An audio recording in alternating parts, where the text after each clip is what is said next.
it seems inevitable to me that Russian troops are going to move into eastern Ukraine. They're going to be provoked to do that. I also wonder if Israel will then attack Syria at the same time. Am I making a reasonable interpretation of events? This is no man's land, really, for political analysis, because no one really knows which scenario is going to evolve. What is certain now is that Russia is operating on the basis of a very mature and wise policy. They're not jumping. No, they're taking their time. And when they act swiftly and firmly. They did so in Georgia in 2008 and gave the Zionist world a slap on its face that is still stinging to this day. They acted with brilliant diplomacy in Crimea and gave to the Zionists the most significant defeat they have ever experienced since the Zionist movement was created. They wouldn't like to hear these words from me, but this is Islamic eschatology speaking. And so Russia is on the road. So Russia is on the road, I believe, to teaching them a good lesson in Ukraine.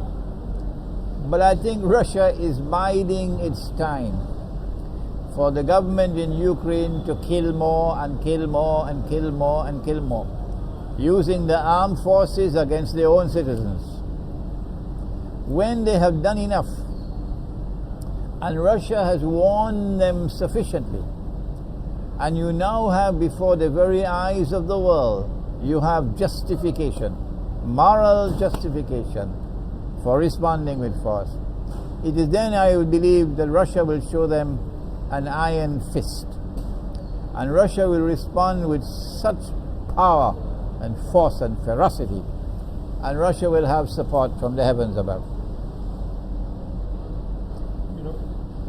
It seems to me that so much of our news is fabricated, false, put out to persuade public opinion, as if public opinion matters. And that is my question to you. It also seems that they act with unanimity, that they just don't care what the public believe. And why do they even bother to lie to us? Why do they even bother to be concerned about public opinion when they obviously can do whatever they want anyway? It is a part of Dajjal's strategy to seek to brainwash you. Our Prophet said so, that he comes with a river and a fire, but his fire is a river and his river is the cool waters. His river is a fire and his fire is a river.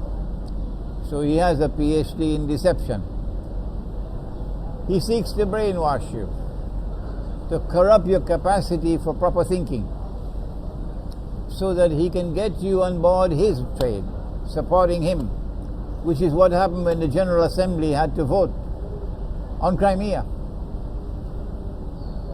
50-something of them voted against Russia, supporting. All right? So they are very concerned about public opinion. That's why they take control of television, of newspapers, of the radio, the news media. Okay? They buy journalists. They pay journalists and so on. But all that they did, and their planning for Crimea was for the last 100 years. And at the end of the day, guess what happened? They planned their plan and Allah planned his plans. And our modern day Zulkarnain gave them a beating of their life in Crimea. That's what's going to unfold now in Ukraine. Yeah.